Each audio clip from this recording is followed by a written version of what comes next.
সবচেয়ে উত্তম দুরুদ কোনটি? সবচেয়ে উত্তম দুরুদ হলো যে দুরুদটা আমরা নামাজে পড়ি। আল্লাহুম্মা সাল্লি আলা মুহাম্মাদিন ওয়া আলা আলি মুহাম্মাদ কামা সাল্লাইতা আলা ইব্রাহিম ওয়া আলা আলি ইব্রাহিম ইন্নাকা হামিদুম মাজিদ। আল্লাহুম্মা বারিক আলা মুহাম্মাদ ওয়া আলা আলি মুহাম্মাদ কামা বারাকতা আলা ইব্রাহিম ওয়া আলা আলি ইব্রাহিম ইন্নাকা হামিদুম মাজিদ। এটা হলো সবচেয়ে উত্তম দুরুদ, নবী সাল্লাল্লাহু আলাইহি ওয়াসাল্লাম নিজে শিক্ষা দিয়েছেন। আর সবচেয়ে ছোট দুরুদ হলো সাল্লাল্লাহু আলাইহি ওয়াসাল্লাম। সবচেয়ে ছোট দুরুদ কি? সাল্লাল্লাহু আলাইহি ওয়াসাল্লাম। এই জন্য ওই বড় দুরুদটা পড়তে একটু বেশি সময় লাগে, সওয়াবও বেশি হবে, এই জন্য ওইটা বেশি বেশি পড়বেন। আপনারা শুধু সাল্লাল্লাহু আলাইহি ওয়াসাল্লাম পড়লেও হবে। আরো অনেক রকমের দুরুদ আছে, কোরআন হাদিসে বর্ণিত দুরুদগুলোকেই অগ্রাধিকার দিতে হবে। এছাড়া নিজেদের বানানো দুরুদে যদি অর্থের মধ্যে শিরকি কিছু না থাকে তাহলে পড়তে পারেন।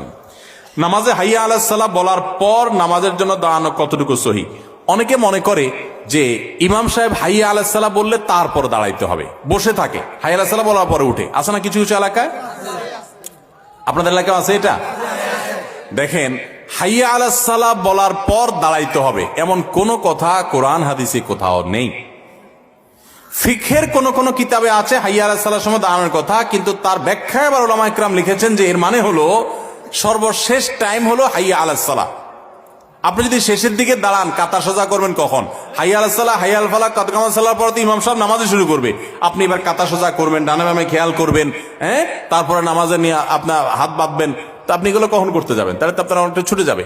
এই জন্য হাইয়া আলা বলা পর্যন্ত বসে থাকতে হবে, তারপর দাঁড়াইতে হবে, এই কথা কোনো হাদিসে কোনো কোরআনের কোথাও নির্দেশ নাই।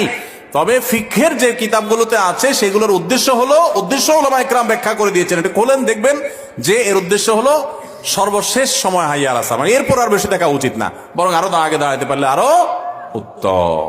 বিধায় হাইয়া আলাস সালাহর জন্য বসে থাকবেন না।